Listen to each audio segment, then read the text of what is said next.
Ya. Dan juga Anda kalau belum subscribe di YouTube ini, cepat lakukan itu, tombol notifikasi ditekan supaya hidup Anda diperkaya oleh firman. Sebab tujuan daripada media adalah untuk memuliakan Tuhan dan untuk membangun manusia. Dan jangan lupa, sekarang ini kita take-nya hari Sabtu. This is weekend. Besok ibadah live streaming kami di gms.church. Anda bisa ikuti, saya akan berkhotbah dengan judul Bangkitlah. Saya akan ajari nanti bagaimana kita bangkit dari keterpurukan. Dan bangkit itu artinya apa? Bangkit itu sudah sempurna? Bangkit itu kita tiba-tiba jadi hebat? Enggak. Prosesnya dan prosesinya saya akan jelaskan di sana. Saya yakin hidup Anda akan mengalami sesuatu. Karena ini investasi ilahi. Tapi sekarang hari ini saya mau bicara kepada Anda tentang bagaimana kita percaya. Itu judulnya. Buka bersama dengan saya di Ibrani pasal 4 ayat 1-7. Kasih judul yang saya sebut tadi. Bagaimana kita percaya. Jadi bukan sekedar percaya saja. Asal percaya nanti salah. Salah percaya salah semua. Hati-hati gunakan imanmu. Bukan hanya kuping, telinga, mata, dan tangan kaki kita. Seperti lagu sekolah minggu. Tetapi hati-hati juga menggunakan iman. Iman jangan sembarangan. Iman memang timbul dari pendengaran. Tapi kita perlu dimentori oleh Roh Kudus. Bagaimana untuk memakai iman kita. Untuk perkara-perkara yang benar. Dan bagaimana bisa beriman dengan cara yang berkenan kepada Allah. Bagaimana kita percaya di Ibrani pasal 4. Di Alkitab kita. Judulnya adalah hari perhentian yang disediakan Allah. Bicara tentang sabat rohani. Bukan bicara tentang hari tertentu selama seminggu. Tapi bicara tentang keadaan hati. Bagaimana kita percaya pada Tuhan. Ayat pertama. Sebab itu baiklah kita waspada. Supaya jangan ada seorang di antara kamu yang dianggap ketinggalan. Sekalipun janji akan masuk ke dalam perhentiannya. Masih berlaku. Ayat ini berkata, sebab itu baiklah kita waspada. Waspada di sini bukan hanya berjaga-jaga, tapi harus punya pengetahuan yang benar juga. Jangan salah beriman. Jangan mengimani hal-hal yang salah. Supaya jangan ada seorang di antara kamu yang dianggap ketinggalan. Kata ketinggalan di sini digarisbawahi. Arti kata ketinggalan ini nggak jodoh sama berkat Tuhan. Nggak jodoh sama penyertaan. Dan juga tidak mengalami perkenanan. Rancangan Allah itu jauh dari hidupmu. Itu artinya ketinggalan. Ketinggalan itu seperti apa ya? Ketinggalan itu seperti Marta. Marta ini Tuhan sayang. Tuhan mengasihi mereka bertiga. Marta, Maria, dan Lazarus. Tetapi Marta ini selalu nggak tepat waktu. Bukan berarti dia lelet orangnya. Bukan. Tapi dia selalu nggak berbuah tidak pada musimnya. Di waktu dia harusnya berserah, dia malah justru berusaha mati-matian bekerja sampai-sampai suruh Yesus omelin sisternya. Itu Maria, duduk diam di bawah kakimu. Ngapain itu? Aku sibuk di dapur sendiri. Harusnya dia itu duduk juga di bawah kaki Tuhan mendengarkan. Kesempatan seperti itu kapan datang lagi ya kan? Harusnya di musim dia berserah, dia malah berusaha bekerja sendirian. Salah tempat, makanya dia ketinggalan. Yesus berkata, Maria ini memilih apa yang kekal. Tapi kamu sibuk dengan hal-hal yang sementara, perkara-perkara duniawi. Tapi nanti terbalik, pada saat dia harusnya berusaha, dia malah menyerah. Lazarus mati bukan? Waktu Yesus datang, masuk kota, apa yang terjadi? Marta ketemu. Marta malah justru pasrah dan berkata, andai kata engkau ada di sini, saudaraku pasti nggak mati. Tidak memberikan permohonan, tidak negosiasi, tidak sampaikan kerinduan hati. Malah pasrah, bukan berserah, menyerah. Harusnya dia berupaya, berusaha. Lihat tuh Maria waktu datang. Dia mengucapkan kalimat yang sama, namun dia dengan sesenggukan. Dia memberikan satu signal pada Tuhan, Lord, I want you to raise him up. Aku ingin engkau membangkitkan dia dari kematian, sebab tidak ada yang mustahil bagimu, sebab engkaulah kebangkitan. Maria ini yang tepat waktu, berbuah pada musimnya. Di waktu dia berserah, waktu dia harusnya berserah, dia berserah duduk diam di bawah kaki Tuhan. Nggak sibuk sendiri di dapur sana. Tapi pada waktu harusnya dia berusaha, dia tidak menyerah. Dia lakukan sesuatu untuk saudaranya. Dia bersyafaat kepada Tuhannya. Pada Sang Juru Selamat. Sang Kebangkitan. bangunkan adikku dari kematiannya. Tidak ada yang mustahil bagimu. Orang yang tidak punya pengetahuan yang benar, pengenalan akan Allah, dia biasanya akan selalu ketinggalan. Nggak jodoh melulu, selalu papasan. Tidak pernah bertemu dengan yang namanya rancangan-rancangan Allah. Saya ulang lagi ayat 1, sebab itu baiklah kita waspada supaya jangan ada seorang di antara kamu yang dianggap ketinggalan. Sekalipun janji akan masuk ke dalam perhentian yang masih berlaku. Ini sahabat rohani, bukan memelihara hari. Kalau kita di Indonesia, kita itu hari Minggu, hari libur nasionalnya. Setiap minggu kita liburan, istirahat sehari. Tapi kalau di tempat lain mungkin hari Jumat. Di negara lain mungkin hari tertentu. Nggak apa-apa, ikuti aja kebijaksanaan pemerintah. Tidak ada satu hari yang lebih holy, itu nggak ada. Yang penting kita istirahat dari waktu ke waktu. Tapi yang disebut dengan tempat perhentian yang masih berlaku, itu bicara tentang the finished work of Jesus Christ. Ini bukan bicara tentang hari tertentu, atau bulan apa, atau full moon. Jangan percaya yang gitu-gitu, nggak ada superstisi di dalam firman Allah. Yang ada hanyalah iman bahwa segala sesuatu dikuduskan. Hari perhentian yang dimaksudkan atau tempat perhentian ini bicara tentang the finished work of the cross, atau pekerjaan Yesus yang sudah selesai di kayu salib. Bukankah kalimat-kalimat terakhir Tuhan salah satunya adalah ini, it is finished. Berarti ada berkat-berkat yang tersedia yang sudah tidak perlu Anda upayakan. Karena itu kita harus belajar untuk percaya. Dan juga belajar bagaimana seharusnya kita percaya. Supaya kita nggak salah kaprah, ketinggalan. Di waktu kita harus berserah, kita malah berupaya. Tapi di waktu kita harus berusaha, kita malah menyerah. Jangan seperti Marta, namun seperti Maria. Jangan ketinggalan dengan rancangan-rancangan Bapa. Karena itu supaya kita tidak ketinggalan, atau supaya kita tidak papasan dengan firman Tuhan, kita harus belajar hari ini dimentori oleh Roh Kudus. Bagaimana kita percaya, how to believe. Ya, ayat 2, karena kepada kita diberitakan juga kabar kesukaan sama seperti kepada mereka. Sama-sama, terima kabar yang sama, Injilnya sama. Tetapi firman pemberitaan itu nggak berguna bagi mereka. Karena tidak bertumbuh bersama-sama oleh iman dengan mereka yang mendengarnya. Aneh ya, dua orang dengar firman yang sama, Injilnya pun nggak beda tentang Yesus Kristus. Semua itu diambil dari Alkitab, khotbah-khotbah, firman Tuhan. Tapi kok bisa yang satu ngalami sesuatu, yang satu tidak bertumbuh? Karena yang lainnya yang tidak bertumbuh itu dikarenakan tidak ada iman. Alkitab mengatakan di sini di ayat 2b, karena tidak bertumbuh bersama-sama oleh iman dengan mereka yang mendengarnya. Tapi kelihatan tampak depan orang itu sama-sama percaya kedua-duanya. Tapi yang satu percaya Tuhan dengan cara yang benar, yang satu lagi percaya Tuhan dengan semi memaksa. Artinya memaksakan kehendaknya. Dia percaya Tuhan itu tidak dengan pengenalan yang benar. Nah, ini yang kita harus hindari, karena itu hari ini Anda di saat teduh ini dimentori. Ini sharing saya, supaya semua Anda bertumbuh setiap Anda mengalami sesuatu. Sebab kita yang beriman, ayat 3, akan masuk ke tempat perhentian seperti yang Ia katakan. Sehingga aku bersumpah dalam murkaku, mereka tak akan masuk ke tempat perhentianku. Sekalipun pekerjaannya, N huruf besar di sini yaitu Tuhan, sudah selesai sejak dunia dijadikan, ayat 3.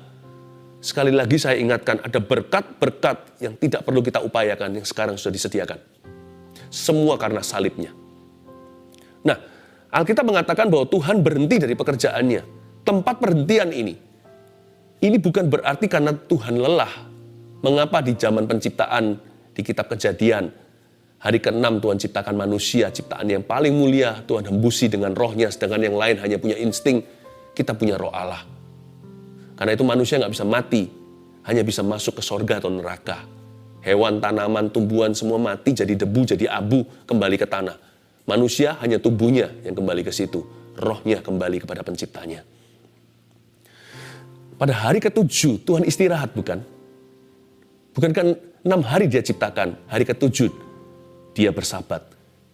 Tahu nggak mengapa Tuhan berhenti dari pekerjaannya? Bukan karena dia lelah, Sebab Allah kita tidak pernah terlelap, tidak pernah tertidur, penjagaku, Allah yang setia.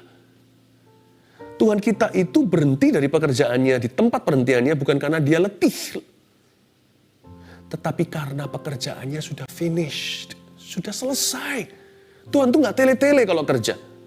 Tuhan tuh nggak pakai lama-lama, karena itu mujizat selalu instan. Tapi Tuhan juga melatih iman kita supaya kita ngalami sesuatu yang progresif. Kadang-kadang ada berkat yang diberikan tidak secara instantly. Ada yang secara progresif diberikan pelan-pelan sembari iman kita bertumbuh.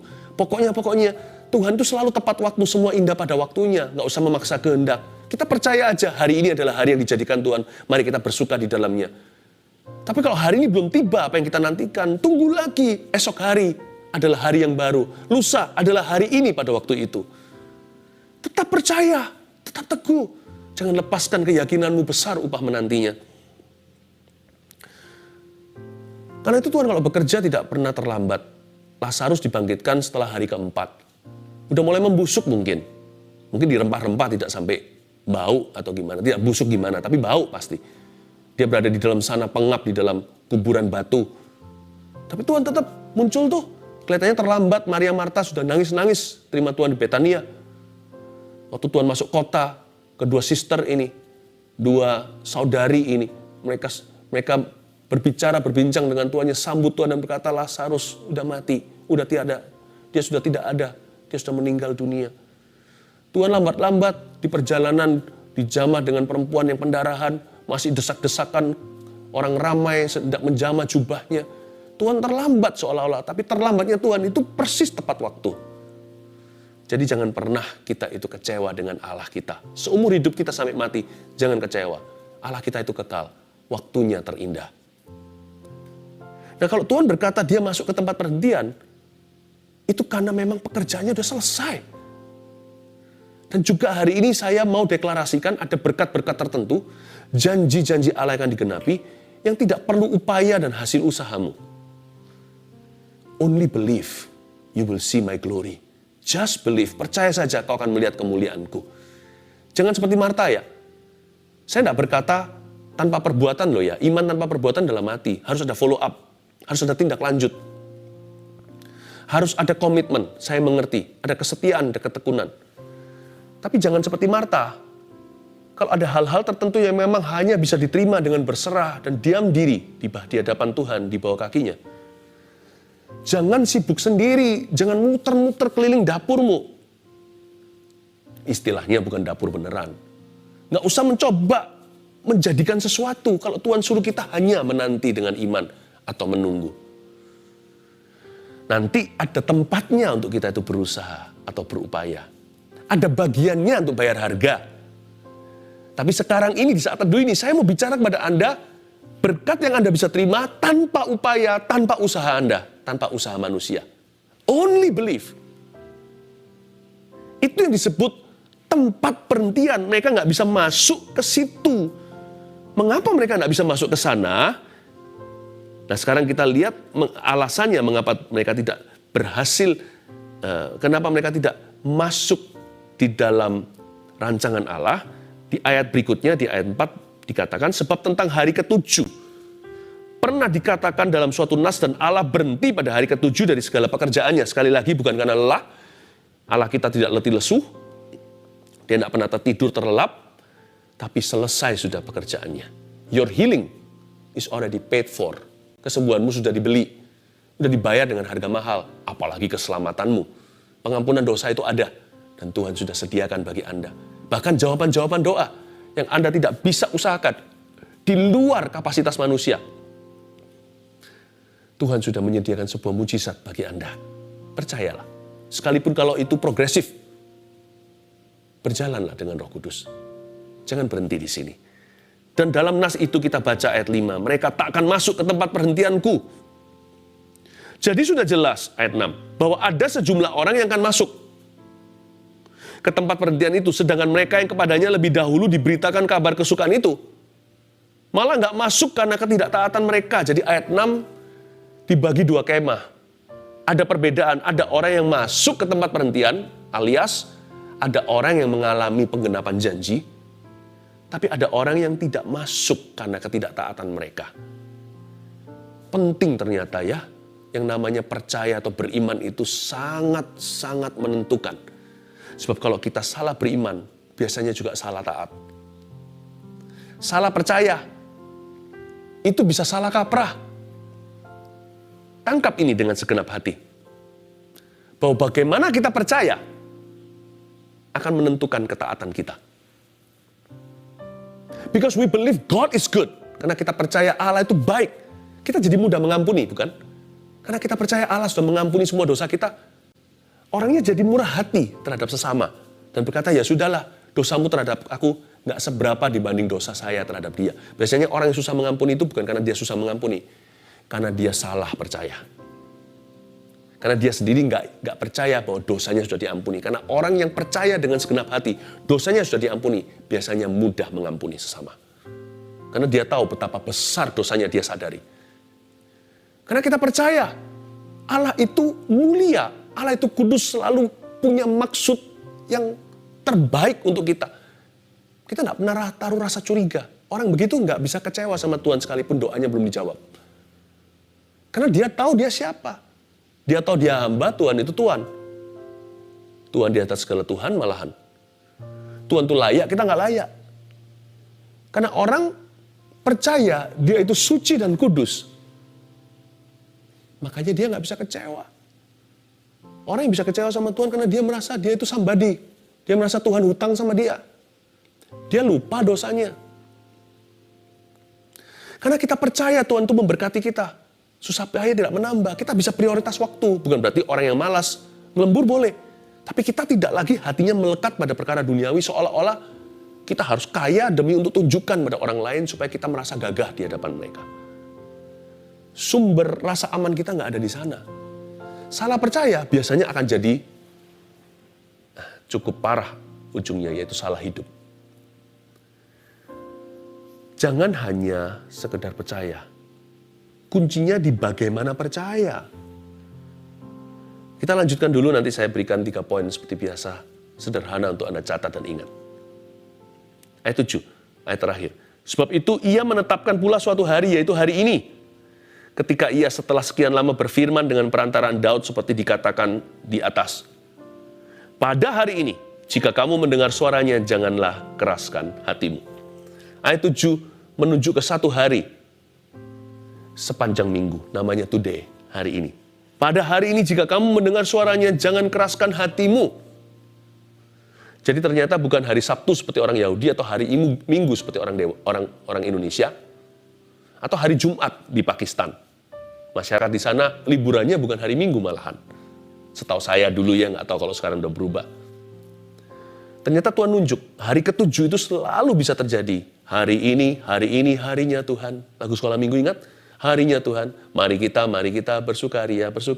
Hari ini harinya Tuhan, mari kita bersukaria. Hari ini harinya Tuhan. Lalu ditambah ini, jadi lebih bermakna lagu ini.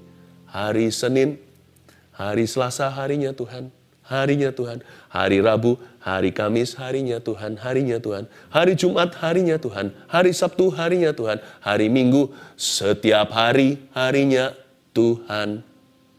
Pada hari ini, this is the day that the Lord has made. I will rejoice and be glad in it.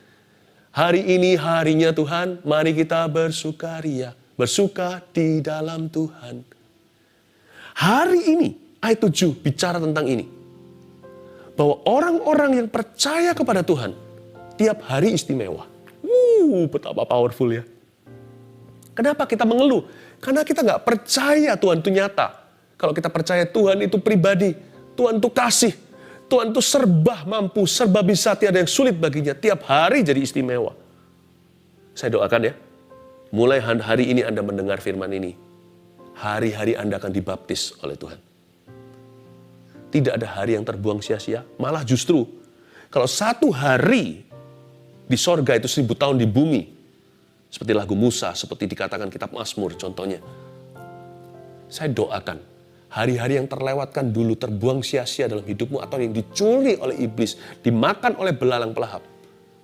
Ini kan menjelang akhir tahun nih, take-nya ini. Sekarang ini November 2020. Kita sebentar lagi sudah penutupan tahun masuk 2021. Tahun ini seperti ditelan corona. Tapi nggak semua orang-orang hidup bagi Tuhan tetap kuat dan bertindak. Kalau kita nggak mengeluh, kita nggak akan berakhir di padang gurun. Kita akan masuk ke tanah Kanaan, tanah perjanjian. Tapi saya doakan, tahun depan ini, memasuki tahun depan, maksudnya ini sekarang kan penghujung tahun, nanti tahun depan, saya doakan, satu harimu di tahun 2021, seolah-olah 3 hari di tahun 2020. Bisa nggak kita hidup menghentikan bulan dan bintang serta matahari seperti Yosua? Mungkin bukan bulan bintang mataharinya. Mungkin bulan November, Desember, Januari itu yang kita bisa ubah. Hari-hari di dalamnya yang bisa bermakna. Ada orang yang hidupnya nyantai saja. Laid back sekali. Tidak punya tujuan, tidak bermakna. Tiap hari waktu itu seolah-olah seperti dibuang sia-sia. Seperti orang buang cash seperti ini kali. Seperti orang buang air yang berharga di padang gurun. Dituang gitu aja, tidak diminum. Lalu kena ke pasir, menguap ke udara. Banyak orang itu sia-sia hidupnya. Tapi pernahkah Anda melihat ada orang lain lagi hidupnya begitu penuh, begitu bermakna, begitu berguna, begitu berdampak, begitu penuh dengan penyertaan? Coba compare, bayangkan 2 orang demikian. Anda yang mana? Mungkin Anda bisa jawab sendiri. Kadang-kadang nggak fair ya hidup ini. Orang ini buang-buang 24 jam, padahal 1 hari sama dengan orang itu. Tapi orang ini 24 jamnya rasanya kurang-kurang. Untuk kerjaan, untuk orang lain, untuk keluarga. Wah, berbuah-buah. Hidupnya seperti di fast lane, seperti di jalan tol surga. Yang satu ini seperti di selokan. Sama-sama 24 jam. Tapi hidup satu orang ini equals, sama dengan hidup 1 tahun orang yang satunya itu. Itu yang maksudnya mengartikan ayat 1 hari di surga, 1000 tahun di bumi itu dalam konteks kita. 2 orang hidup sama-sama oksigennya di bumi. Yang satu 24 jam menguap di udara. Yang satu 24 jam kurang-kurang. Dan andai kata orang seperti ini hidup lebih lama, dunia jadi lebih baik. Tapi ada orang tertentu yang sia-sia tadi. Hidup lebih lama, ada nggak ada dia, nggak ada bedanya. Saya doa di tahun 2021. Pada hari ini. Dan ia menetapkan pula suatu hari, yaitu hari ini. Saya berdoa supaya hari inimu tiada duanya di tahun yang akan datang. Katakan amin. Bagaimana kita percaya? Titik 2. Nomor 1, saya kasih 3 poin sederhana. Supaya Anda tidak salah percaya ya. Supaya nggak imannya itu sembarangan. Dan saya ajari gimana caranya lewat firman ini beriman. Bagaimana kita percaya? Pandanglah Tuhan. Bukan dirimu. Itulah arti sesungguhnya percaya. Percaya itu bukan mempercayai. Percaya itu siapa? Percaya itu memandang Tuhan, bukan diri kita. Banyak orang itu beriman tapi seputar dirinya. Banyak orang itu hanya berkata, aku beriman, aduh, aku kok kurang iman. Takarannya sederhana, feelingnya, perasaannya. Tuhan beritahu sama dia, kamu bisa. Terus dia berkata, tapi Tuhan, aku tidak pernah dari sejak aku lahir sampai sekarang, aku tidak pernah mencobanya. Bagaimana orang itu bisa mengalami kemenangan? Disuruh ngampuni, dia berkata, aku tuh orangnya tidak begitu. Disuruh ngomong, I'm sorry, aku tuh gak biasa. Disuruh bilang, I love you sama keluarganya sendiri nih, sama istri sendiri, atau sama anak-anaknya. Itu bukan personalitiku. Kalau segala sesuatu yang Tuhan suruh itu selalu harus cocok dengan dirimu, itu bukan iman. Itu Anda. Karena itu kalau kita mau mengalami terobosan, pandanglah Tuhan, bukan keadaan. Apalagi dirimu sendiri. Janganlah kita punya percaya itu berporos pada diri kita. Ingat ya di padang gurun, bagaimana kesembuhan terjadi pada waktu mereka dipagut ular. Anda masih ingat? Musa membuat ular tembaga ditaruh di sebuah stik atau ditaruh di sebuah tongkat, diangkat tinggi-tinggi. Barang siapa melihat ular tembaga itu langsung tahir, langsung sembuh dari pagutan ular yang mengerikan, sengeri kobra. Jadi mereka kalau mau mengalami mujizat, mereka harus lihat Tuhan. Bukan lihat ularnya, atau bukan lihat gigitannya, atau bukan lihat kondisi tubuhnya. Aku sudah bengkak tangannya. Atau kakiku sudah harus diamputasi. Bukan begitu. Percaya itu fokusnya Yesus. Not me and you. Seperti Maria itu loh, tepat sekali. Aku ini kan perawan, mana bisa. Tapi terjadilah padaku sesuai kehendakmu. Sebab aku ini hanyalah hambamu. Bagaimana kita percaya? Nah, semua orang juga ngakunya percaya Yesus kalau orang Kristen anak Tuhan, ya kan? Memang betul percaya Yesus, tapi how do you believe in Jesus? Bukan hanya who do you believe in. Siapa kita percayai? Ya semuanya ngaku-ngaku percaya Yesus. Tapi Yesus yang kita percaya ini, dua orang bisa beda loh. Bagaimana mereka percaya kepada dirinya. Pandanglah Tuhan. Ingat Petrus di atas perahu? Waktu dia mulai lihat dirinya, aku gak bisa jalan. Seharusnya aku gak boleh jalan di atas air. Lalu dia merasakan badai taufan, dia merasakan angin itu tenggelam. Tapi waktu dia lihat Yesus, as Jesus was, he did. Sebagaimana Yesus adanya, dia berjalan di atas air, mirroring, atau dia berkaca dengan Tuhan. Waktu dia lihat Tuhan, dia mengapung dan berjalan. Seolah-olah ada sebuah korelasi yang sangat dekat antara apa yang dia lihat dengan hukum gravitasi atau hukum fisika di kaki. Pandang Tuhan, bukan dirimu. 2, ucapkanlah firman, bukan pikiranmu. Jangan kita itu pengakuannya pengakuan perasaan. Sebab Tuhan tidak pernah berjanji memberkati pikiranmu dan pikiranku. Yang dia janji adalah memberkati firman-Nya. Makanya Yohanes 15 berkata seperti ini, kalau kamu tinggal dalam aku dalam kamu. Kalau firman-Ku tinggal dalam kamu dan kamu dalam firman-Ku, minta apa saja aku berikan kepadamu. Ucapkanlah firman. It is the word that God blesses, not your thoughts. Tuhan tidak pernah berjanji memberkati pikiran kita. Tuhan berjanji memberkati firman-Nya. Dan kalau kita tinggal dalam firman, berkat firman itu tinggal di dalam kita. Ucapkanlah firman, bukan pikiranmu. Banyak kita kan hanya curhat. Nggak ada yang bagus dari hatimu dan hatiku. Kalau mau curhat itu bukan curhat. Mesti harus curahkan firman. Akui firman itu. Yang ketiga, yang terakhir. Anggaplah setiap hari adalah harimu. Ini yang disebut GR sama Tuhan itu ya ini. This is the day that the Lord has made. Inilah hari yang dijadikan Tuhan. Aku akan bersuka cita di dalamnya. Ini hariku. Bangun tidur, ku terus mandi. Bahkan sebelum mandi dan sebagainya, bangun tidur, melek mata kita berkata, this is my day. My miracles await. Mujizatku menunggu. Tuhanku menanti. Saya tiap pagi bangunnya begitu. Bangun tidur di sisi Tuhan Yesus. Saya memutuskan demikian. Sudah sekian puluh tahun saya begitu. Bangun tidur, langsung saya berbahasa roh dulu. Saya ketuk pintu, nggak berani kaki saya menginjak tanah, menginjak bumi sebelum lidah saya mengetuk sorga. Saya download dulu dari Tuhan. Sebab saya tahu hari ini adalah hari saya. Orang dunia bilang ini hari hoki gua. Ini hari keberuntungan. Saya nggak perlu keberuntungan. Kita nggak perlu luck. Inilah hari yang Tuhan tentukan untuk saya. Baik itu kemenangan dan sebagainya. Baik yang saya tahu, yang saya sudah curiga secara indah, ataupun sesuatu yang tidak saya duga, mata saya nggak pernah lihat, telinga belum dengar, belum pernah muncul dalam pikiran, Tuhan sudah sediakan. This is my day, inilah hari saya. Anggap setiap hari adalah harimu. Bukankah ada pepatah berkata begini? Waktu Tuhan Yesus berkata, don't worry.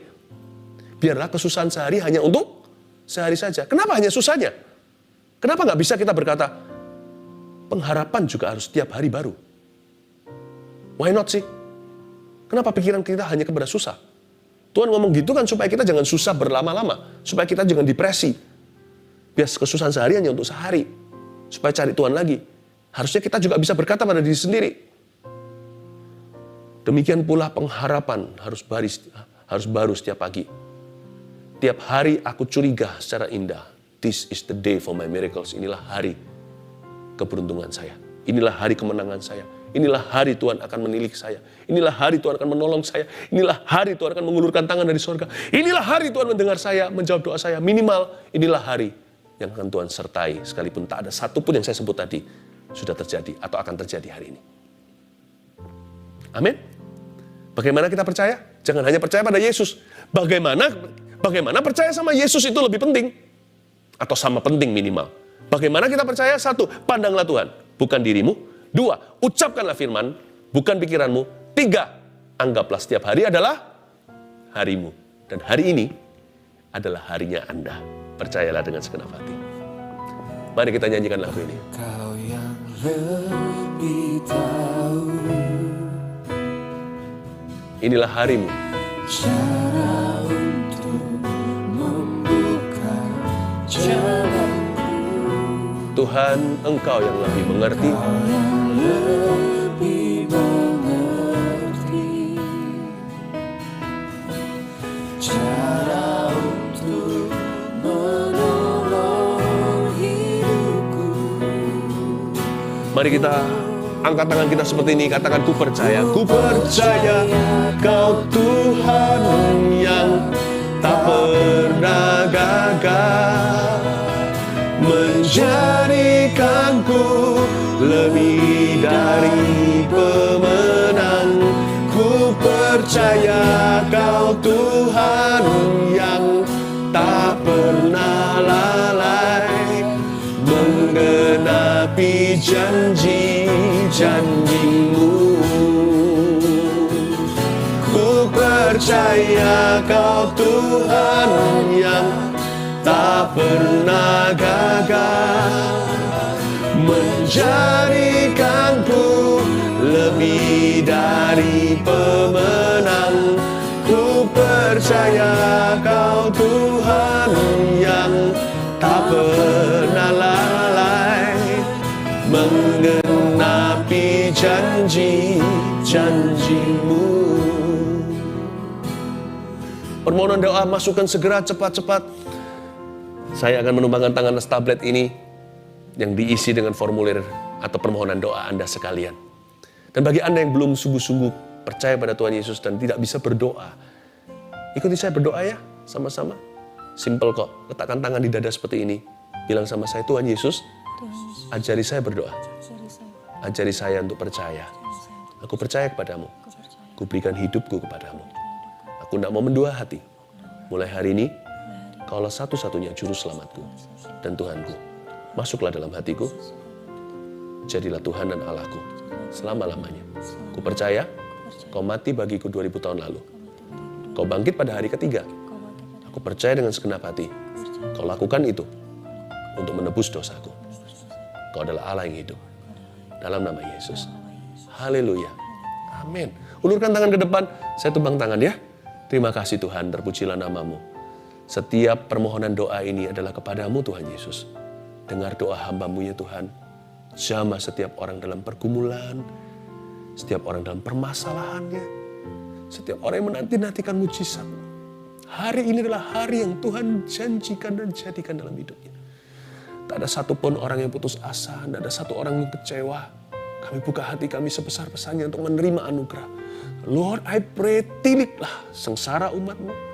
Dan mereka juga yang gak mengalami masalah tertentu hari ini. Hamba berdoa supaya iman mereka bertumbuh. Tidak hanya mendengarkan, tapi percaya mereka dengan pengenalan. Hamba berdoa supaya pertumbuhan terjadi ya Tuhan Yesus. Dalam nama Yesus, Tuhan Yesus yang sakit itu Kau sembuhkan. Hamba berdoa Engkau ambil sakit penyakit itu ya Tuhan yang sudah lama, yang sudah berabad-abad, atau penyakit turunan.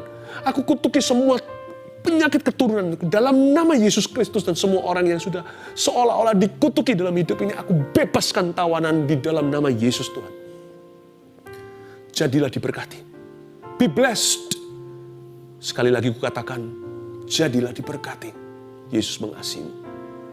Terima kasih Tuhan Yesus. Letakkan tanganmu. Ada sepasang suami istri mau mengusahakan lagi bayi tabung untuk kesekian kalinya. Anda dari tadi berkata, aku minta peneguhan, boleh enggak? Kadang-kadang Tuhan bisa jawab ya. Doa satu orang bisa menghentikan matahari. Mungkin kita nggak perlu lakukan itu buat apa sih?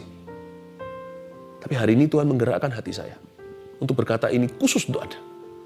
Meskipun ini juga akan diimani oleh berapa yang lainnya, tapi saya tahu ada satu orang, pasangan suami istri. Anda berkata kalau memang kami harus coba sekarang. Tolong beritahu Pastor Philip ya Tuhan untuk mengatakan sesuatu. You got it. Anda dapat apa yang Anda doakan. Go. Kali ini kau akan berhasil. This is gonna be your day. Inilah harimu yang Tuhan telah sediakan untukmu. Di dalam nama Yesus. Setiap orang yang sekarang sudah menantikan momongan, nggak hanya lewat bayi tabung atau lewat usaha dokter, tapi Tuhan juga bisa membuka rahimnya. Kadang-kadang kita pilih, maunya yang mana sih? Yang gini yang gampang bukan? Saya ngerti. Tapi kadang-kadang ada orang tertentu dilatih imannya untuk ke arah usaha. Tapi ada orang-orang yang akan menerimanya secara instan, Tuhan berikan begitu saja. Ada satu orang yang sudah menunggu 9 tahun sepasang suami istri. Anda belum punya keturunan sama sekali. God is opening your womb sekarang. Sebenarnya masalahnya terletak pada sang laki-laki. Anda sudah pernah ke dokter tentang hal ini. Tapi hari ini Tuhan menjawab doamu 9 tahun setengah. Kalau nggak salah, kurang lebih bulannya. Tuhan sedang membuka rahimmu saat ini juga dan memberkati suami itu. Supaya keturunan akan Tuhan beri lewat tubuhnya. Terima kasih Tuhan, terpujilah namamu. Haleluya. Tidak ada yang mustahil bagi Tuhan. Dan semua orang yang sakit yang disembuhkan Tuhan, ayo kirim kesaksian. Saya nggak bisa sebut satu-satu lewat hikmat marifat. Terlalu banyak, tapi Tuhan kita bisa satu persatu menilik Anda. Karena tidak ada batas bagi Roh Kudus. Ku percaya Kau Tuhan yang tak pernah gagal, menjadikanku lebih dari pemenang. Ku percaya Kau Tuhan yang tak pernah lalai, menepati janji-janjimu. Angkat kedua tangannya, ku percaya. Sekali lagi angkat tangannya, kita terima doa berkat. Di akhir pekan ini terimalah berkat dari Allah Bapa yang setia, dari Tuhan Yesus yang penuh cinta, dan dari Allah Roh Kudus yang Maha Kuasa. Menyertai hidupmu dalam segala perjalanan hidupmu dari sekarang sampai Maranatha. Yesus datanglah. Dalam nama Yesus. Amin.